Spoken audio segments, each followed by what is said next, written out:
Tushda masjidda ovqatlanishni ko'rish.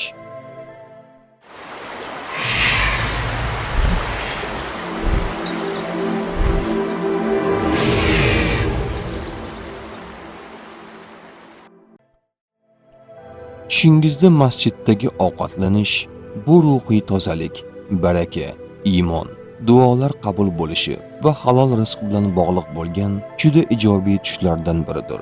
Bu tushni ruhiy va moddiy boylik, hamjihatlik, ilohiy rahmat bilan bog'lash mumkin. Ruhiy oziqlanish va iymon kuchayishi. Masjid bu ibodat, tinchlik, poklik ramzi.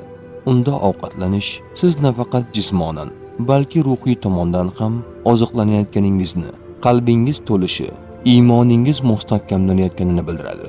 Bu tush Allohga yaqinlashayotganingizga ishora bo'lishi mumkin.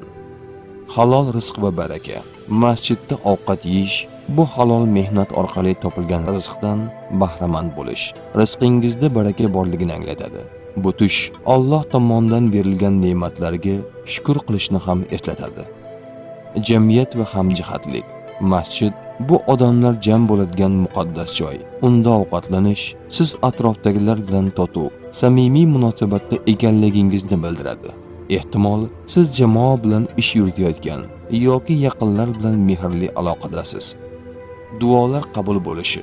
Ba'zi islomiy tush ta'birlarida masjidda ovqatlanish insonning duolari, niyatlari ijobat bo'lishi mumkinligiga ishora sifatida ham talqin qilinadi.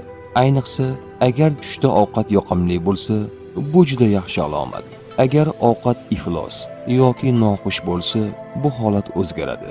Tushdagi ovqat iflos, ta'msiz yoki yoqimsiz bo'lsa, bu ruhiy noaniqlik, pushaymonlik yoki gunohlardan poklanish ehtiyojiga ishora bo'lishi mumkin.